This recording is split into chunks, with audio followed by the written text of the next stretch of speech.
Muy bien, pues buenas tardes a todos. Bienvenidos a una nueva entrevista. Esta vez vamos a hablar de nutrición con un experto y un referente internacional, autor de 17 libros, Ramón Cangas. Bienvenido. ¿Qué tal? Un placer estar aquí.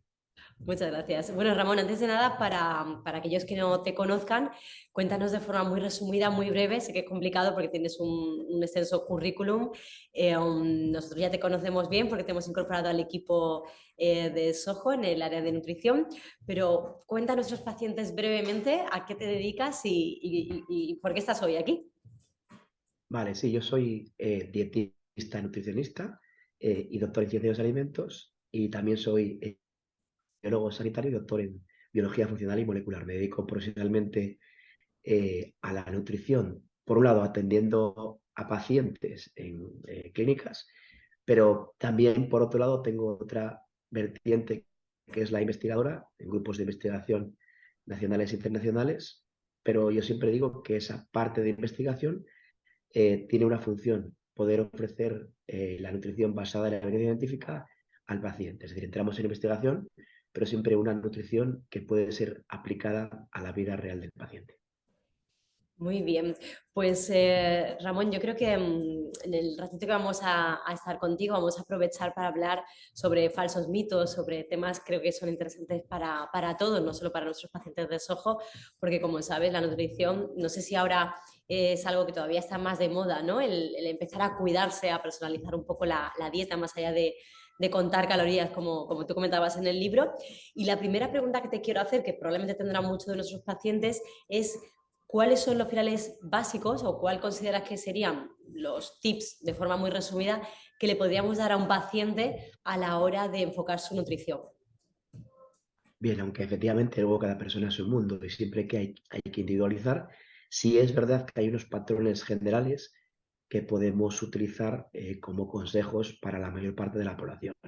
Pues, por ejemplo, el patrón de dieta mediterránea, que favorece un consumo diario de frutas, verduras y hortalizas, que prioriza el consumo de alimentos vegetales de temporada y de cercanía, y que no prohíbe, porque es un patrón omnívoro e incorpora, pero modera el consumo de alimentos de origen animal y que como fuente de aceite o de grasa principal utiliza tanto en la cocina como para aliñar el aceite de oliva. Ese es a grandes rasgos el patrón mediterráneo, que a veces suena como algo antiguo o pasado de moda, pero no solamente es que la evidencia se haya acumulado, sino que estudios muy recientes y grandes y bien diseñados como el estudio Predimed o Predimed Plus vuelven a ponerlo como uno de los patrones mundiales de referencia en cuanto al cuidado de la salud. Y encima, en este caso, porque prioriza alimentos de cercanía y de temporada, encima también es uno de los más sostenibles ahora que tanto se habla de sostenibilidad. Qué interesante, Ramón. El otro día recuerdo que estábamos hablando, ¿no? de esas zonas azules, esas zonas donde se ha detectado que hay mayor longevidad y precisamente uno de los factores que analizaban era la dieta y creo que en base a lo que tú comentas, esa dieta mediterránea efectivamente bueno, se considera una de las dietas más ricas en todos los aspectos, ¿no? A nivel nutricional y que en este caso yo creo que por la zona en la que vivimos pues es relativamente sencillo, ¿no? Llevar ese tipo de dieta. Sí, así es. De hecho, no hay que olvidar que es patrimonio inmaterial de la humanidad por la UNESCO desde el año 2010, porque además de la dieta, es una forma de vida. Es fácil de llevar porque respeta nuestra cultura gastronómica. Es decir, cuando intentamos ofrecer patrones que no se adhieren a la cultura del lugar, pues es muy difícil mantener ese patrón en el tiempo. Cuando respeta nuestra cultura y forma de comer tradicional, es fácil de sostener en el tiempo, porque hay una cosa muy importante a la hora de valorar cómo aconsejar comer, que es la adhesión. De nada sirve hablar de patrones ideales que luego no son posibles de seguir. Sin embargo, cuando hemos conseguido cambiar nuestros hábitos, porque, bueno, sí, al final nos permitimos algún exceso, etcétera, pero de forma habitual disfruto de una forma saludable, pero que respeta nuestra cultura, lo puedo mantener en el tiempo y por lo tanto eso se nota en la esperanza de vida. En España, pues es la segunda del mundo. Qué bien, o sea que estamos en un lugar privilegiado ya sin excusa para llevarlo a cabo. Recuerdo, Ramón, que uno de los pilares que tú contemplas siempre es el hecho de que bueno, pues que una dieta realmente, más allá de que por supuesto sea equilibrada, sea adaptada al paciente, sea factible de llevar. Es decir, que pues en cuanto a los gustos, ¿no? Pues yo recuerdo que en mi caso, que también vamos a poner el ejemplo del diseño de mi dieta, me preguntabas, bueno, pues qué tipos de alimentos me gustaban, qué tipos de alimentos no me gustaban y esas preferencias entiendo que están relacionadas al final con continuar una dieta, ¿no? Porque al final yo creo que cuando se nos marca una dieta que tal vez está muy alejada bueno, pues de nuestros gustos, preferencias, incluso de la posibilidad, ¿no? Muchas veces pues, el poder cocinar más, menos, al final hace que no se cumpla, ¿no? Claro, sí, efectivamente. Yo siempre digo que una dieta en papel es muy fácil de hacer, pero una dieta en papel siempre está diseñada para un mundo ideal que no existe. Entonces, al final, el objetivo de un dietista nutricionista debe ser ponerse en la piel del paciente y desde la evidencia científica ofrecerle la mejor pauta que sea aplicada o aplicable a su mundo real. Y el mundo real no tiene sus gustos, horarios, etcétera. Y hay diferentes formas de alcanzar un mismo objetivo final. Entonces, pues si alguien tiene reacio a consumir, porque por tradición nunca se ha hecho en su casa o le cuesta mucho a consumir ciertos alimentos o grupos de alimentos, podemos buscar alternativas dentro de ese grupo u otros grupos que son alternativa para que podamos ofrecerle esos nutrientes, macro y micronutrientes, fibra o sustancias bioactivas que pues en ese alimento o en ese grupo estaban. Siempre, hombre, salvo ya personas que están muy limitadas en gustos en general, siempre hay opciones factibles y alimentos o grupos que se pueden sustituir unos por otros. Uh -huh. Ramón, ¿cómo podemos diferenciar? Porque claro, ahí hay mucha tendencia, moda, hay temas controvertidos como el consumo de azúcar, el consumo de lácteos, si no, diferentes dietas que me imagino también, ¿no? Que en función del momento están moda y eso hace que muchos queramos unirnos a esas dietas. En ese caso, yo tengo un especial interés por los superalimentos, ¿no? Esa lista de Mm. superalimentos, cuántos realmente son efectivos, de importantes para nuestra dieta y cuánto modismo o cuánta parte de tendencia hay en todo esto. Bueno, de moda hay mucho. No se puede negar que hay ciertos alimentos que son interesantes porque su composición puede ser especial, especialmente rica en ciertas sustancias bioactivas, pero el problema de hablar de superalimentos es que cuando se incide mucho en ello, creemos que un superalimento o que un alimento concreto puede sustituir pues un patrón saludable en su conjunto. Y ese es el principal error. La evidencia es muy fuerte. Lo que se ha demostrado que se relaciona con prevención de enfermedades crónicas y cardiovasculares no es el consumo de alimentos concretos, sino el seguimiento de patrones dietéticos saludables o no en su conjunto. A mí siempre me gusta decir que la forma de alimentarse general es el pastel y eso que entre comillas llamamos superalimento es la guinda del pastel. Puede ofrecernos un plus determinado, un beneficio cardiovascular, metabólico, un plus en la recuperación de una cirugía y una mayor cicatrización. Ejemplos. Pero en general es verdad que lo que interesa es el patrón. Ahora bien, dentro de ese patrón tampoco se puede podemos aprovecharnos de alimentos que tienen pues beneficios extra o que son interesantes desde el punto de vista de nuestra salud cardiovascular, metabólica o incluso para nuestra microbiota. No se puede negar que sí que hay alimentos interesantes. ¿Cuál sería un ejemplo de superalimento?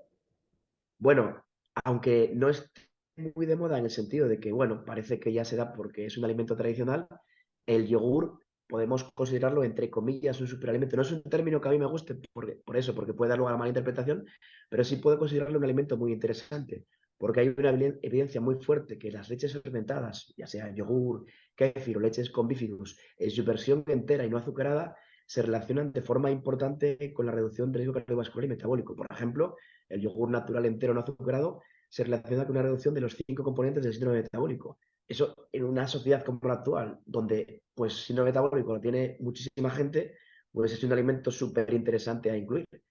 Aparte de que encima sea un probiótico, porque nos aporta bacterias con efecto probiótico, no tanto como a veces se piensa, pero no se puede negar que sí aporta probióticos, y cuando además el yogur lo incorporo a nuestra dieta junto a un prebiótico, como puede ser una fruta, unos frutos secos, etcétera, estoy incluyendo un simbiótico y los efectos todavía son mayores.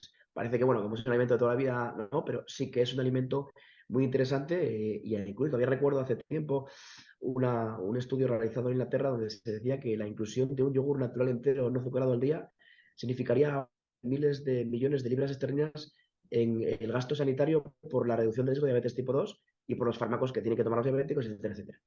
Qué llamativo ese dato, Ramón. Por lo que entiendo que nos cuentas, independientemente de que haya estos superalimentos, estos alimentos que nos aportan, ¿no?, un beneficio mayor, lo importante es lo que bien has comentado, ¿no?, esa matriz, es decir, que los pacientes entiendan que no es tomar un alimento aislado, sino el conjunto y cómo se combinan entre sí, que eso es algo que yo, gracias a ti, he entendido muy bien en mi caso particular de mi dieta, el cómo puedo combinar alimentos para que sean sinérgicos y el efecto que producen sobre mi salud sea mejor, ¿no?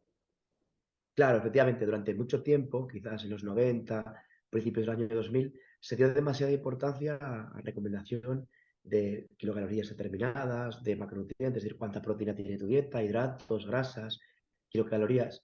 Y no es que eso no sea algo a tener en cuenta, pero no es lo más importante. Hay que tener en cuenta que el alimento es un espacio en el que se interrelacionan entre sí nutrientes y otras sustancias bioactivas que no son nutrientes, pero que tienen efectos determinantes en nuestra salud, que hacen que pueden favorecer la expresión de ciertos genes, que modulan el sistema inmune, que influyen en nuestra microbiota intestinal y en muchísimas cosas, en el cerebro, por ejemplo. Y entonces, claro, cuando como alimentos, debo pensar en que es más que energía y que nutrientes. Hay otras muchas sustancias que van a tener impacto en nuestra salud, pero es que encima no es ese alimento, es la combinación de ese alimento junto con otros. Ese es el concepto de lo que se llama matriz alimentaria, ese espacio que conforma el alimento con todos los elementos que tiene y claro, la respuesta que produce en nuestro organismo un nutriente solo es totalmente diferente a ese nutriente introducido en ese alimento, porque interacciona con muchas más cosas. Y encima, si hablamos de muchos más alimentos, pues se complica todo mucho más. O sea que, como comentas, hay que hablar de alimentos y no de nutrientes, ¿no? Eso Sí, que también nos cuentas en uno de tus libros. Ramón, respecto a toda la controversia que existe ahora con los lácteos, ¿no?, que efectivamente has introducido algo sobre el yogur. ¿Cuál es tu opinión de lácteos si no eliminamos de dieta? ¿En qué situación nos encontramos con esa evidencia científica, lógicamente, que tú nos muestras? sí, bueno, primero hay que decir que los lácteos no son un alimento imprescindible, efectivamente, no se puede negar. Podemos vivir sin lácteos y muchos ejemplos hay de personas que tienen una salud pues buena y una vida larga consumo de lácteos, por supuesto. No son un alimento imprescindible. Pero esto no significa que sea un alimento interesante, que sí lo es, ya que la evidencia se va acumulando, especialmente en los últimos 10 años.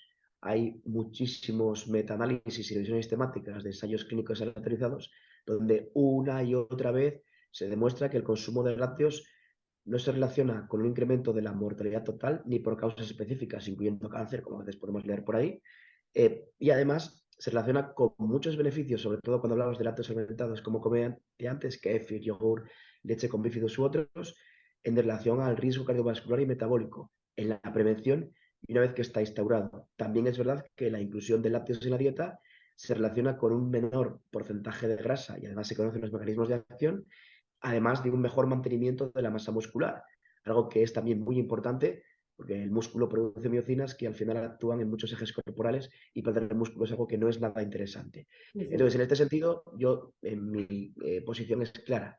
Los lácteos no son imprescindibles, pero si yo soy y no soy vegano, pues entonces la inclusión de lácteos sí que es interesante en cuanto a los beneficios que aporta a la salud. O sea, por ejemplo, en mi caso, para ponerme de ejemplo, ¿qué me recomendarías y cuánta frecuencia? Recomendaría el consumo de 2 o 3 raciones de lácteos al día, que podrían ser en forma de yogur, kéfir, requesón, leche con bífidos, etcétera. Luego, aparte, hay que tener en cuenta los gustos, obviamente. Cuando a alguien le gusta un café con leche, pues también podemos incluirlo. Pero es verdad que los lácteos fermentados son la opción preferible entre los lácteos. Entre los lácteos. Y azúcar, azúcar que para nosotros, como sabes, bueno, pues también ahora hay una tendencia de eliminamos azúcar y todo lo que produce. ¿Cuál es tu opinión respecto al azúcar? Glucosa. Bueno, claro, el problema del azúcar está claro cuál es el posicionamiento de la Organización Mundial de la Salud.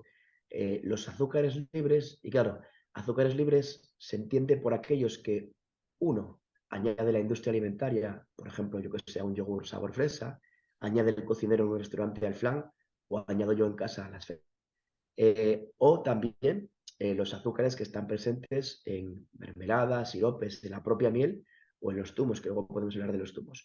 Todo eso se considera azúcares libres porque son azúcares que no están dentro de la propia matriz, se han procesado, están libres de la matriz. Por eso se llaman azúcares libres. Ujú. Cuando esa cantidad de azúcares supera el 10% de la energía diaria, puede suponer un mayor riesgo de obesidad, sobrepeso y las enfermedades que eso conlleva. Aparte de por sí, otro mayor riesgo de ciertas enfermedades.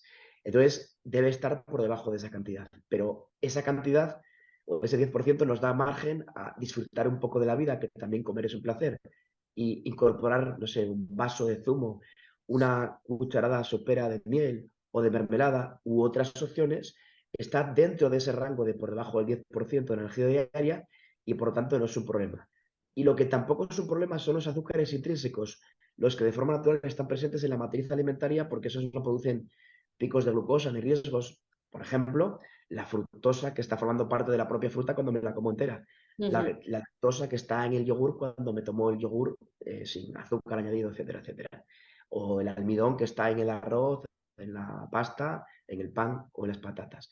Esos azúcares no son un problema. Tenemos que vigilar los otros porque muchas veces están ocultos y no nos damos cuenta. Es decir, no es que nos engañe la industria, en el listado de ingredientes está, pero a lo mejor me estoy comiendo unas galletas que ponen pues sin azúcar añadido, haciendo referencia a que no llevan sacarosa, y pueden tener otras fuentes de azúcares libres sin que yo no sea consciente. Entonces, tenemos que aprender eso. También el concepto de más mercado y menos supermercado nos garantiza una alimentación más baja en azúcares libres. Claro, o sea, reduce realmente todo lo que sea huir, ¿no? de productos, eso, azúcar refinado, añadidos, como comentas, es más complicado porque, claro, recuerdo el otro día que hablábamos que, por ejemplo, un jamón York, ¿no? Que a priori no lo relacionamos lógicamente con azúcares añadidos, puede, no es escondido porque lo muestra, ¿no? En la etiqueta del supermercado, pero sí que entiendo que para una persona, un paciente que va a realizar la compra, pues es muy probable que no contemple la posibilidad de que un jamón York eh, conlleve, ¿no? el tener azúcares añadidos. Sí, o lo que se llama barritas de cangrejo, que podemos pensar que no llevan azúcar y si nos podemos ver la composición, pues pueden llevar azúcar algunas marcas, o una lata de maíz que creemos que como que es un cereal y que no va a llevar azúcar, pero cuando vemos la lista de ingredientes vemos que lleva agua y azúcar. Entonces, al final, efectivamente, muchas veces nos pasa desapercibido y por eso cuanto más grado de procesamiento tenga un alimento, más fácil es que pueda llevar cosas ocultas sin que seamos conscientes, aunque en el etiquetado aparezcan. Me refiero a azúcar, a sodio, a sal, etcétera. Podríamos decir entonces, primera idea o primer concepto importante es todas las azúcares lógicamente no son iguales, ¿no? Has hablado de la fructosa, la que está dentro de, ¿no? Pues forma parte de la fruta, que es muy diferente de ese azúcar refinado que podría estar dentro de todos los procesados y por tanto estamos hablando lo primero de diferentes tipos de azúcares.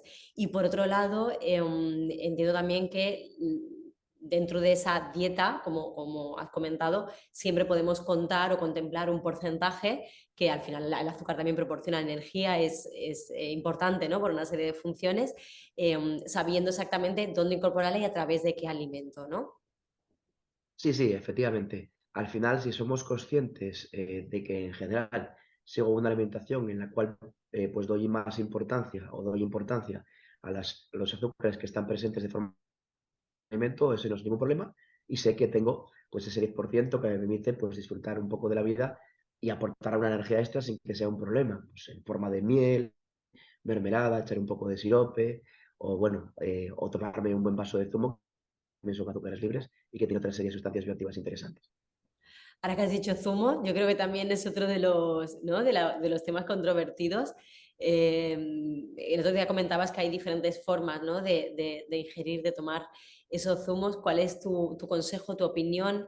¿Qué diferencias en cuanto al aporte vitamínico, fibra, etcétera?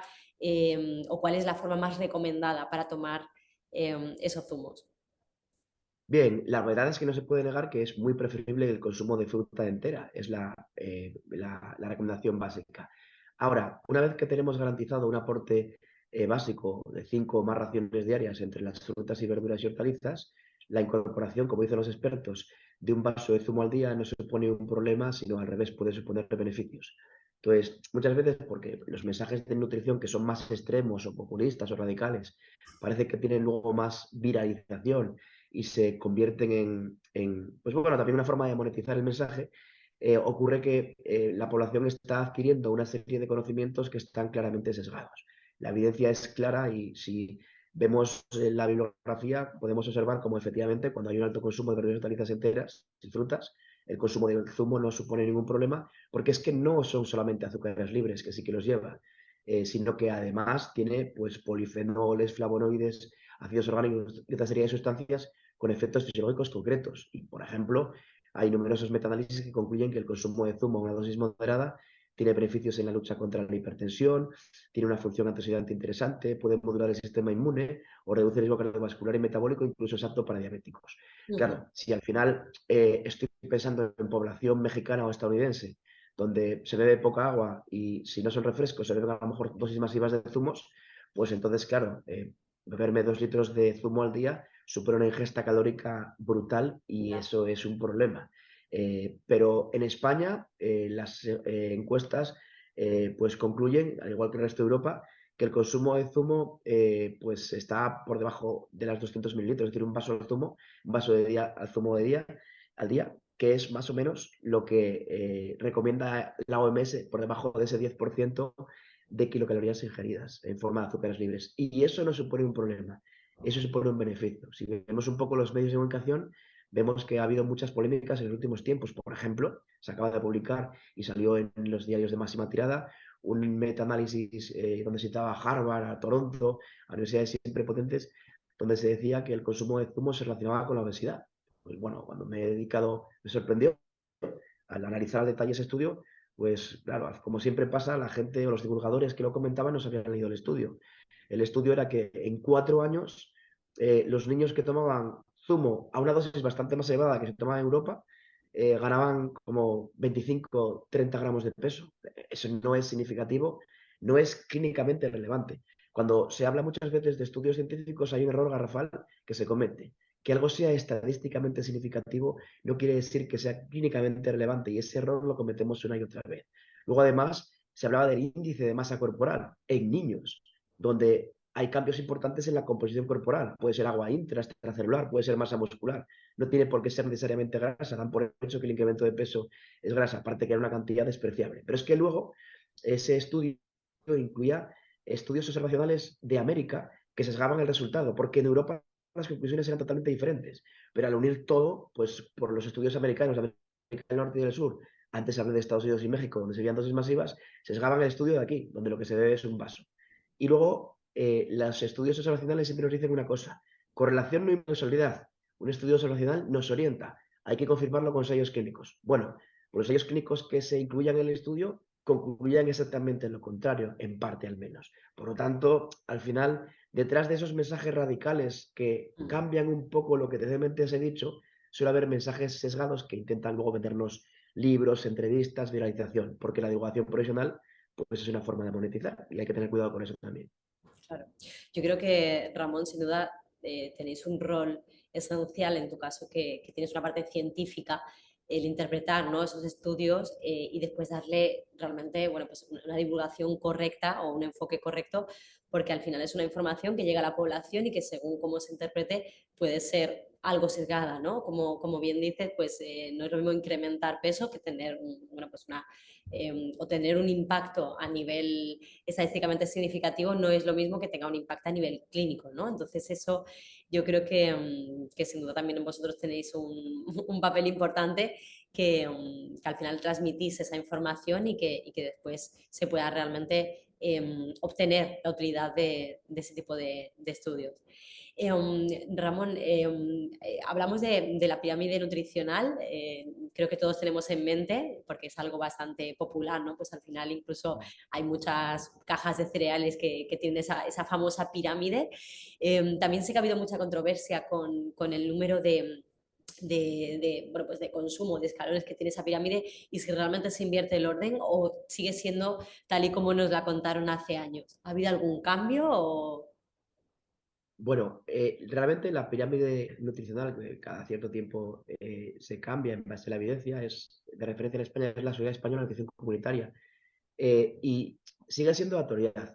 Pues, por ejemplo, hubo unos años que se puso más de moda My Plate, ese plato americano de Harvard, que curiosamente, aunque sea de Harvard, pues no está basado en la evidencia científica. Que algo sea de Harvard no quiere decir necesariamente que sea espectacular. Al final no son universidades, sino que hay que ver detrás sociedades científicas, estudios publicados, etcétera.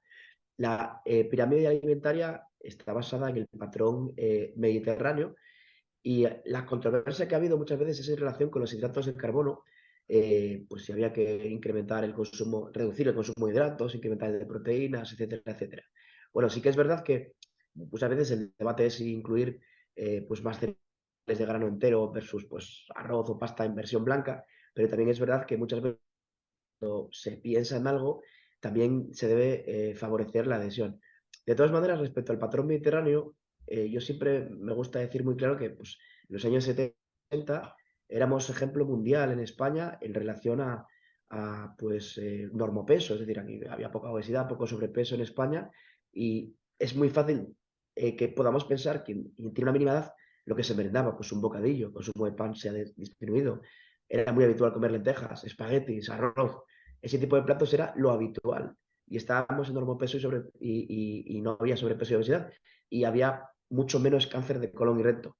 En un tiempo en el que el consumo proteico ha aumentado de forma interesante, pues también ha aumentado mucho el cáncer de colon y recto, los problemas gastrointestinales y el sobrepeso y la obesidad. Los hidratos de carbono no son el problema. El problema es la fuente de esos hidratos de carbono. Pues se consume mucha menos patata guisada y se come mucha patata en snacks. Se consume mucho menos pan de masa madre, de fermentación lenta, que antes era así, y ahora se come pan de gasolinera o pan de molde. Se consume pues muchísima menos legumbre, porque es real que es así, y a cambio pues estamos consumiendo muchas más galletas. Yo recuerdo cuando era pequeño había dos marcas, pues las galletas Chiquilín y las María y poco más. Ahora vas al supermercado y no tienes tiempo en una tarde casi de ver todas las marcas que hay. Eso es lo que ha cambiado. Entonces, no es nada antiguo el patrón mediterráneo, y los tiempos han cambiado. Los estudios de Grande Cobian siguen estando actualizados porque estudios más recientes vuelven a mostrar que la verdadera dieta mediterránea es la buena. ¿Qué pasa? Que mucha gente dice, no funciona la dieta mediterránea, yo desayuno cereales azucarados, cacao soluble azucarado, néctar de fruta y galletas y no me va bien. Eso no es dieta mediterránea ni lo fue nunca. Eso siempre fue un consumo ocasional. El problema es que tenemos un mal concepto o una mala formación en lo que es dieta mediterránea, incluso en España, que es, por así decirlo, la casa junto a Italia, Grecia, etcétera, de la llamada dieta mediterránea, pero no sabemos lo que es. Ahí está el problema. Ujú. O sea, que realmente si conservamos esa dieta, esos escalones, ¿no? de consumo, simplemente, como bien comentas, no es lo mismo tomar una patata cocida que tomar un snack frito, ¿no? Aunque sea el mismo alimento, el mismo nutriente, al final el cómo se presenta y el cómo se ingiere influye sobre nuestra nutrición. Influye efectivamente, al igual que cómo se cocina. Pues, por ejemplo, la pasta al dente, que es como se come en Italia, pues tiene más almidón resistente que una pasta ultra cocida, como a veces se consume en algunos sitios de España. Sí, es así, obviamente.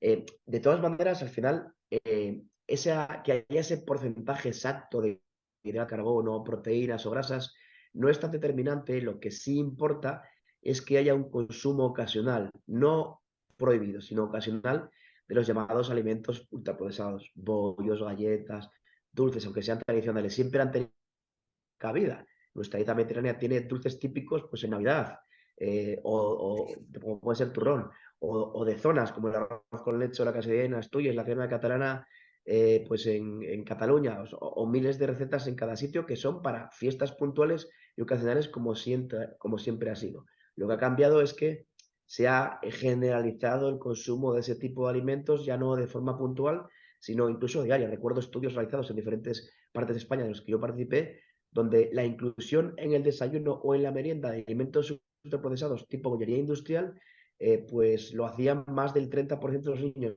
en la merienda y un 30% en el desayuno.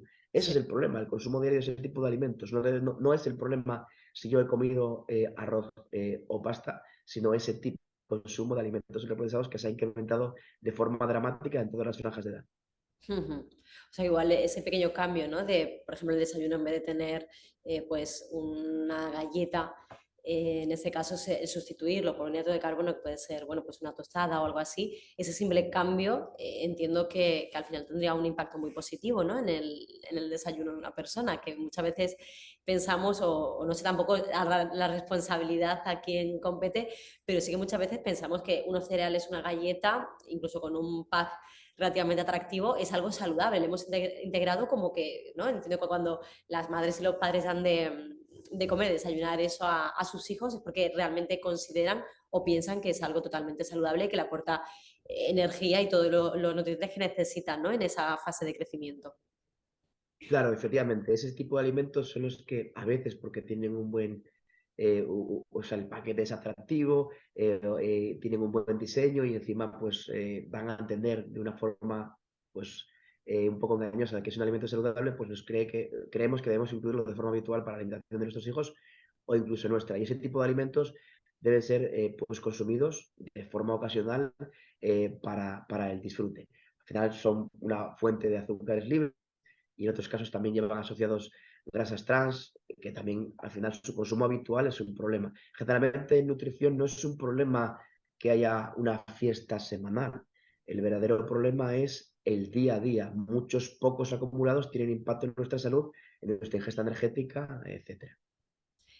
Vale, o sea, si Ramón tuviésemos que construir o dar como unos pequeños consejos rápidos, ¿no? Que son un poco universales, lógicamente entiendo que es algo muy estandarizado. Después cada paciente, ahora lo vamos a ver conmigo, tendrá una necesidad concreta.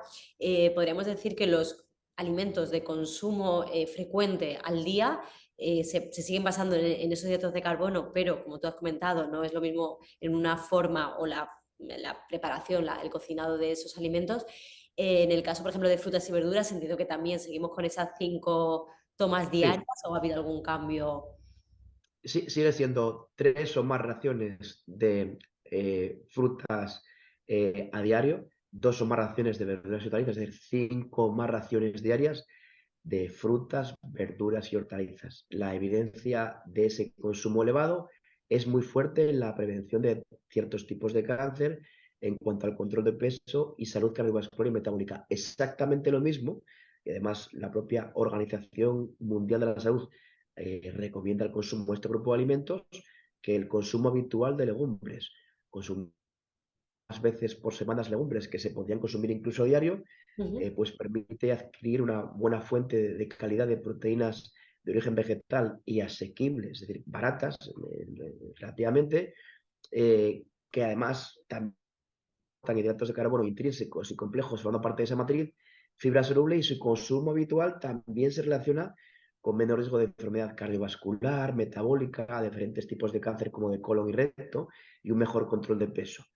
Algo que también ocurre con el consumo habitual de frutos secos o con los cereales de grano entero.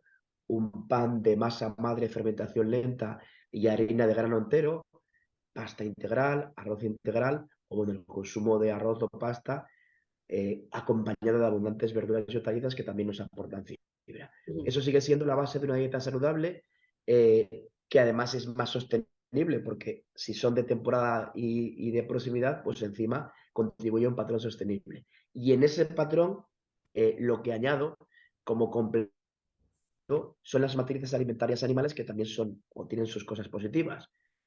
Preferencia más veces pescado que carne, alternando azules con blancos. Dentro de la carne, dando más importancia a carnes como pollo, pavo, conejo, partes majas del cerdo, sin olvidar que otras carnes como las rojas también tienen cabida. Y la inclusión diaria de alimentos como lácteos, además en su versión fermentada, pues todavía mejor, pero bueno, lácteos, como puede ser algún yogur, kéfir, queso, algo de leche, y también, por supuesto, un consumo semanal de huevos, que tampoco supone un problema, que también es otro mito que los huevos elevan el colesterol. Ese es el patrón omnívoro mediterráneo y además si nos ponemos a pensar, evolutivamente estamos adaptados a un patrón omnívoro. Por lo tanto, cuando comemos como evolutivamente deberíamos, estamos incorporando muchísimas sustancias que están presentes en las diferentes matrices y que tienen efectos a todos los niveles de nuestro organismo. Ujú. Has comentado lo de huevos a la semana, que creo que también ha sido uno de los temas, ¿no? Que se está siempre cambiando. ¿Cuál es tu recomendación en cuanto al consumo?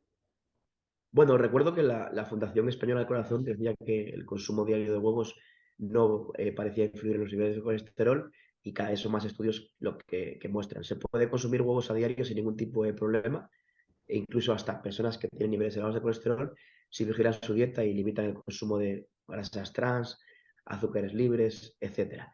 El verdadero problema de pues, el colesterol no es tanto las fuentes éticas de colesterol como la producción endógena o también el exceso de grasa corporal y el consumo de alimentos ultraprocesados. De hecho, hay estudios recientes publicados en revistas de alto impacto donde se ve, pero bueno, parece que muchas veces se dice, poco podemos hacer con el colesterol por la dieta, hay que tomar estatinas sí o sí. Pero se ha visto en estudios recientes que han sorprendido, donde se vio que la unión de la pérdida de peso en forma de grasa visceral además de el seguimiento de patrones alimentarios concretos tipo mediterráneo y la inclusión de alimentos específicos que de forma clara reducen también el colesterol, nos permitía reducir el colesterol hasta un 37%, lo cual es una barbaridad. No hay que olvidar que el consumo de ciertos fármacos como las estatinas, vale, son útiles cuando son útiles, pero al final los fármacos tienen algún efecto secundario y ese riesgo está ahí. Los Mm, alimentos no tienen efectos secundarios cuando siguen un patrón saludable sino que pueden prevenir otras patologías. Y eso es algo especialmente interesante mm. de tener en cuenta. Ya tenemos la base de esa pirámide, la intermedia, que es todo lo que nos has contado relacionado con el aporte proteico, y yo diría que el vértice, que es el de bajo consumo o consumo, como bien comentas, ¿no? De forma esporádica, que igual llevamos a la parte de alcohol, bueno, pues todo lo que tenga que ver con ese azúcar refinado, etcétera, ¿no? Sería como lo que intentamos minimizar dentro de lo que sería la dieta habitual. Claro, podemos decir que arriba en la pirámide está lo que es para disfrutar, es decir, para ocasiones. Lo bueno que tiene la dieta mediterránea, por eso decía antes que aparte de una dieta es una forma de vida, es que no prohíbe. Dice que todo se puede consumir en su justa medida. Todo depende de la frecuencia y de la cantidad. Entonces, Sí. ese consumo semanal que está en la cúspide de la pirámide de o chorizo o bollos o tarta de queso o lo que sea, pues es para ese disfrute y esa socialización tan típica del mundo mediterráneo. Efectivamente, cuando tenemos como referencia que eso es para su consumo ocasional, para el domingo cuando voy a casa de la abuela, para el día del cumpleaños o la boda de mis padres, pues obviamente pues sé que tiene su cabida, que no empeora mi salud y sí puede contribuir a la salud mental, porque una mala relación con los alimentos Claro. tampoco es positiva, obviamente. Ese enfoque me parece súper interesante, Ramón, que siempre llevas a cabo ese equilibrio y, bueno, pues al final lo que bien comentas, ¿no? No es decir no, sino hacerlo de forma esporádica y puntual e integrarlo, porque claro, también es parte del disfrute, como bien comentas. Vamos a centrarnos un poquito más, Ramón, bueno, pues a lo que es la organización, el diseño de esa dieta, porque hemos hablado como rasgos generales, que creo que a cualquier paciente, ¿no? que desee empezar a cuidarse, pues seguro que le va a venir bien conocer esa información. Pero cuando ya hablamos de una dieta, como ha sido mi caso, que de nuevo si quieren me ponemos a mí de ejemplo, una dieta más personalizada, una dieta que ya tiene una serie de objetivos, ¿cómo es ese proceso? ¿Cuáles los pasos que vamos dando desde que un paciente solicita ese asesoramiento hasta que finalmente la llevamos a cabo? Bien, pues es importante tener en cuenta cuál es la composición corporal de esa persona, es decir, no centrarse en su peso y en su altura solamente, sino conocer su grasa corporal, agua, masa muscular, tasa metabólica en reposo, etcétera. Pero además de todo eso, pues también es interesante conocer sus gustos, aversiones a los alimentos para que pues, sea más llevadera la dieta, sus horarios, actividad física, patologías, estado fisiológico, si es una persona adolescente, un anciano, un deportista, qué tipo de deporte practica, etcétera. Y a eso, pues obviamente le podemos sumar la información genética para todavía personalizarlo más. Con todo eso ya podemos hacer una dieta adaptada a esa persona, que aunque pueda seguir los principios de un patrón general, porque hay unas recomendaciones comunes que suelen ser comunes para gran parte de la población, pues se pueden adaptar a esa patología, a esa composición corporal, a esos polimorfismos genéticos, a ese gasto energético o a ese objetivo, porque también es importante conocer el objetivo de la persona, que es el control de una patología, que es incrementar la masa muscular, es perder grasa, o simplemente es comer de una forma en la que prevengamos cosas. Que en cualquier caso yo siempre digo que aparte de cuál sea el objetivo, siempre tiene que haber un objetivo común. Eso siempre se lo digo a todos los pacientes. El objetivo es aprender a comer de una forma saludable a sus necesidades. Y el efecto secundario será controlar su patología, prevenir otras cosas, mejorar su composición corporal o mejorar su rendimiento físico, etcétera, etcétera. Totalmente. Ramón, me gustaría que pusieses un ejemplo de nuevo en mi caso, porque yo creo que la innovación y la tecnología nos ayuda cada vez a personalizar mucho más en ese caso, yo digo el tratamiento, pero realmente es, ¿no? Pues ese diseño de dieta. Nosotros, como sabes, realizamos ese test genético que nos da una información muy valiosa. El otro día hablábamos con Rodrigo Rubia y nos explicaba en mi caso puntual cómo hemos adaptado y ajustado totalmente esa dieta en base al resultado genético y también en vuestro caso que tenéis una trayectoria bastante extensa, ¿no? En todo ello, en cómo a través de un software con inteligencia artificial conseguís ajustar esa dieta, adaptaros ya no solo a la necesidad del paciente, sino también a esa apetencia, a ese ritmo de vida, ¿no? Que yo recuerdo cuando me preguntabas un poco, bueno, pues más allá del gasto calórico, pues cuáles son mis, ¿no? mis pautas en el día a día para que realmente sea una dieta que yo pueda llevar a cabo, que creo que es tan importante como el diseño en sí, ¿no? Porque yo en mi caso, que muchas veces bueno, pues me he cuidado, he intentado seguir dietas con el objetivo de ser más saludable, no tenía el objetivo de pérdida de peso, pero sí que es verdad que al final eran dietas que estaban como muy distantes a mi realidad, ¿no? Pues o bien porque no tenía el tiempo para prepararlo, o bien porque... Entonces recuerdo que cuando tú me comentabas, oye, vamos a hacer una dieta y me decías, oye, pues vamos a ver desde el supermercado, ¿no? Esa lista que directamente dais, es decir, lo hacéis todo muy sencillo, muy fácil, ¿no? Y después yo creo también una parte de seguimiento, que yo creo que la parte motivacional es imprescindible, me lo decías el otro día, ¿no? Es muy clave, ya no solo el indicar una dieta, sino hacer un seguimiento de esa dieta para que realmente aporte resultados y el paciente también aprenda a cuidarse, aprenda a comprar, aprenda bueno, pues a conocer un poquito más sobre todo esto. Sí, efectivamente, al final, pues es importante tener en cuenta esa información genética porque nos permite obtener datos concretos que para algunas personas son especialmente interesantes. Y claro, toda la información unida al gasto energético, composición corporal, gustos, objetivos, estado fisiopatológico, etcétera, es muchísima información que, pues si tenemos que cuadrar la mano, es complicada y obviamente es muy fácil cometer errores. Uh -huh. Pero la aplicación de software nutricional profesional nos permite que eso no sea así. En nuestro caso, pues junto al Departamento de Modelización Matemática de la Universidad de Oviedo e informáticos del CEN en Suiza, desarrollamos un proyecto que está vivo porque sigue avanzando, que se llama iDiet, que es un software nutricional que utiliza inteligencia artificial justamente para poder ajustar al máximo todos estos parámetros y que también como inteligencia artificial va aprendiendo con cada ciclo, con cada datos con los que se ceba el programa. Y además trabaja con una base de datos de recetas de decenas de miles de recetas que llevamos incluyendo desde hace más de 20 años, porque está muy bien tener en cuenta todo, pero para aplicarlo a vida real tenemos que ofrecer recetas, efectivamente, la lista de la compra para que sea muy fácil, el planning semanal como si fuera un menú de colegio, lo que es la dieta día a día, comida a comida, receta a receta, y esas recetas tienen que adaptarse a las personas. Uh -huh. Y semanalmente, desde hace 20 años, incluimos recetas nuevas. En nuestro equipo pues tenemos a un cocinero que específicamente se dedica para eso. Recetas que nosotros consideramos interesantes, pero también recetas que nos pide el paciente. O sea, yo soy asturiano, puede haber una persona que me diga, oye, mira, quiero una fabada porque me muero por la fabada. O sea, a lo mejor no podemos poner la típica fabada de toda la vida, pero vamos a encontrar una solución, una receta de una fabada aceptablemente saludable, pero que a la vez permita disfrutar un poco de ese valor organoléptico que tienen esas recetas tradicionales. Y eso sí es importante. Y sobre todo el seguimiento. No hay, o sea, una dieta en la que haya total inflexibilidad es mejor ni empezarla. Uh -huh. La dieta mantenida a pulso va directa al fracaso. Y hay una cosa que nunca se puede negar. Los estudios muestran que 95 de cada 100 dietas acaban en fracaso. A los pocos años se perdido y más. Esto dicho así parece que es lanzar piedras contra nuestro propio tejado, pero es que en ese 95% de fracasos incluyen dietas basadas en permanencias de alternativas a los alimentos, dietas milagro, etcétera, etcétera. Ese 5% es la gente que ha conseguido cambiar los hábitos.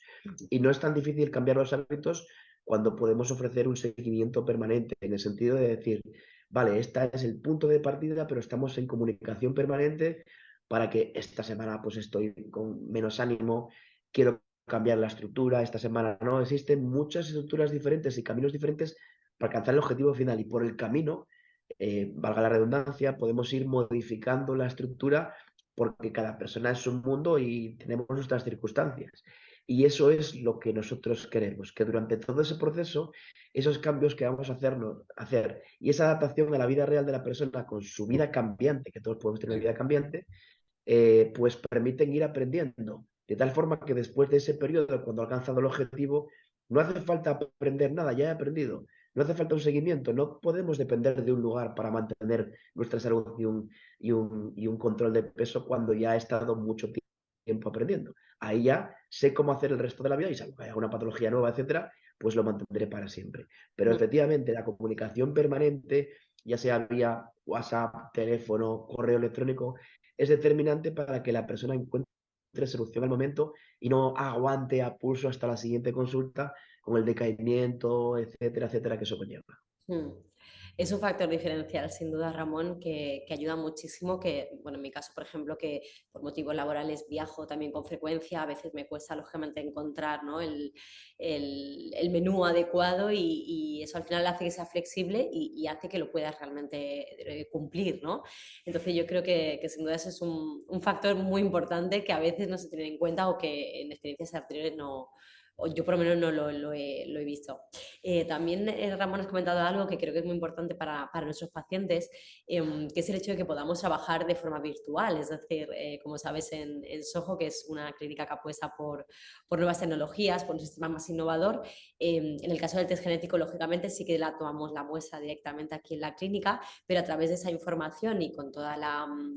bueno, pues lo que obtenemos por parte del paciente de esa muestra, ya podemos empezar a trabajar y podemos hacer que un paciente de cualquier lugar de España pueda conectar directamente contigo, con tu equipo y pueda hacer un seguimiento de dieta porque realmente, como bien comentas, hay una serie de información básica del paciente, como es el índice de masa corporal o de grasa corporal en este caso, bueno, pues todos los parámetros, ¿no?, que ya hemos estipulado que hacemos la medición en esa primera visita, en esa primera consulta.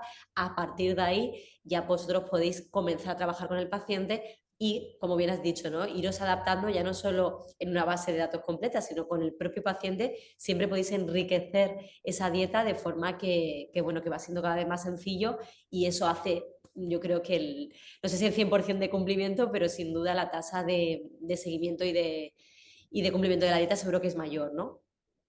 Sí, efectivamente, las nuevas tecnologías y el hecho de que no tener que estar presencialmente, permanentemente acudiendo a un centro, pues favorece muchísimo el seguimiento y esa disposición a estar permanentemente atento, a disposición para lo que se requiera en formato digital, sin tener que acudir personalmente a la clínica, pues obviamente supone unas grandes ventajas que es lo que consideramos que es vital como hecho diferencial y para favorecer el éxito de la persona.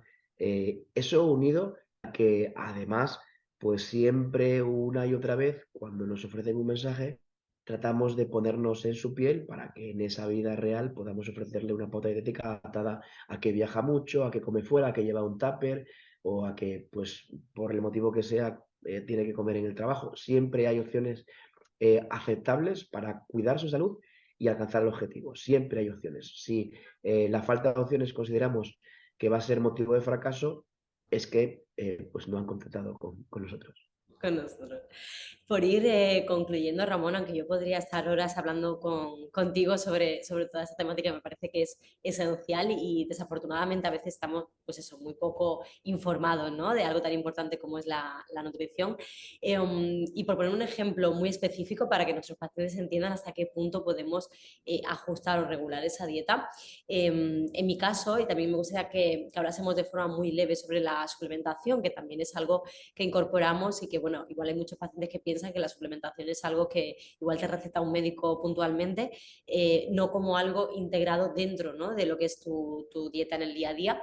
Yo recuerdo que cuando me enviaste la dieta en base a esos resultados del test genético, había asociaciones, y un poco volviendo al principio de la entrevista, ¿no?, que nos comentabas lo importante que es hacer esa sinergia entre diferentes alimentos para que en sí, bueno, pues potencien, ¿no?, el efecto que en ese caso necesitamos. En mi dieta me sorprendió mucho que se repetía cúrcuma y zumo de uva. ¿Por qué incluiste en mi dieta Y esos ingredientes y en base a qué?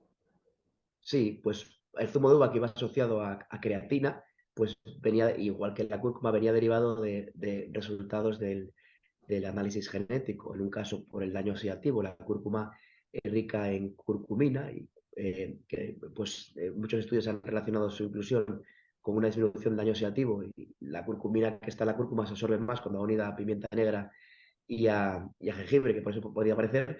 Y luego el zumo de uva, que también es fuente de polifenoles, que tiene una función antioxidante, estaba presente por eso, pero también porque iba unido a la creatina. El resultado del polimorfismo genético sugería que era interesante suplementar la dieta con creatina. Pero ¿por qué la creatina va con el zumo de uva? Porque el transporte de esa creatina es contragradiente y va a depender de la insulina para ser transportada adentro de la célula, que es donde ejerce su función.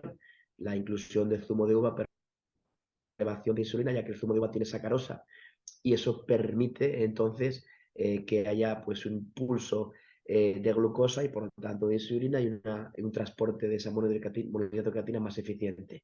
Si hubiéramos incluido otro zumo, puede ser zumo de naranja, aunque fuera enriquecido en azúcar, etcétera, podría haber problemas porque el ácido cítrico o otros ácidos pueden hacer que esa creatina pase a creatinina y ya no es útil. Ese era el motivo. Pero es un ejemplo de, efectivamente, hasta qué punto podemos personalizar el consejo de la persona en función a cierta información genética. Totalmente, es que creo que era algo muy gráfico porque creo que ese nivel de precisión, y cuando me explicabas un poco el por qué, ¿no? Pues siempre he visto o siempre he tenido dietas relacionadas con diferente combinación de platos, de alimentos, etcétera, y cuando veía, oye, pues cúrcuma, vamos a integrar este tipo de, o pimienta, o, ¿no? El conocer el por qué, pues realmente yo creo que es algo muy, muy gráfico para que el paciente se haga una idea de que no realmente estamos simplemente analizando una dieta por un número de calorías o un gasto calórico diario, sino que realmente lo que estamos haciendo es ajustar absolutamente todo ese metabolismo de una persona con una base genética, en este caso la mía, que el otro día la comentamos en la entrevista pasada, y que toda esa dieta se ajuste a tanto a mi circunstancia, a mi situación, como lo que mi cuerpo como tal requiere, ¿no?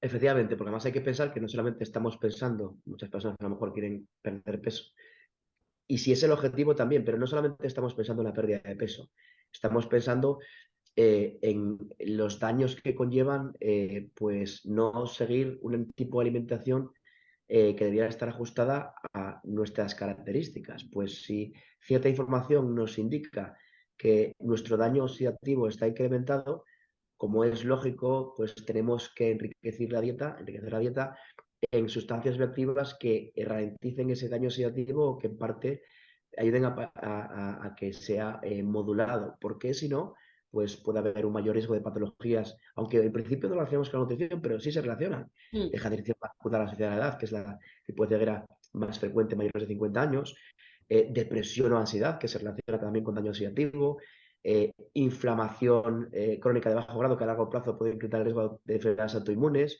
alteraciones de la permanencia intestinal, muchísimas cosas que son importantes. Entonces nosotros no estamos pensando solo en perder peso, estamos pensando en perder peso de una forma saludable y previniendo otras cosas que con la información que tenemos sabemos que tarde o temprano podrían llegar, o al menos ese riesgo podría estar incrementado. Muy bien. Bueno, Ramón, última pregunta porque hemos dado, bueno, hemos hecho partícipes a nuestros pacientes que como sabes, bueno, pues siempre surge alguna duda y nos comentan por aquí si la vitamina C, en el caso de un zumo de naranja, cuando se exprime, si realmente se produce esa pérdida de vitamina C, ¿no? Eso clásico de tómate el zumo rápido que se elevan las vitaminas. ¿Eso es cierto o es también un mito?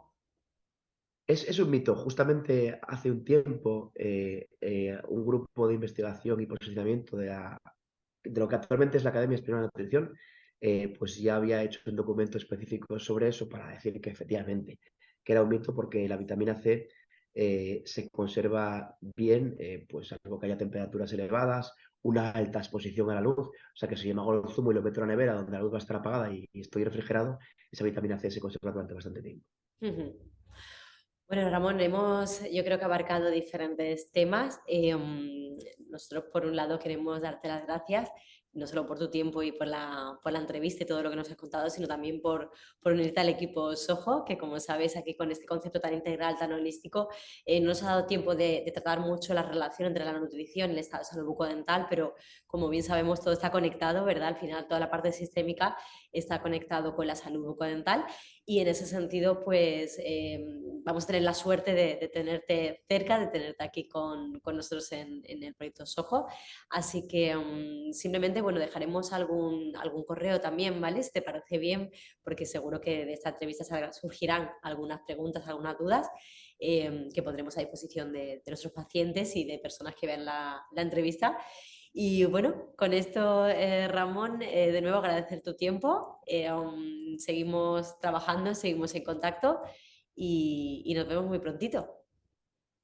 Nada, al revés, un placer. Muchísimas gracias por invitarme a formar parte del equipo. Y efectivamente, al final, todo va de la mano, porque, pues eso, ya que hablamos de microbiota intestinal, microbiota oral, todo va unido y al final, pues, justamente los equipos multidisciplinares pues, siempre pueden obtener grandes beneficios en la salud del paciente. Totalmente. Tendremos que seguir dando dosis de información específicas de cada tema. Mm, Pues un auténtico placer. Muchas gracias, Ramón. Un saludo. Bueno,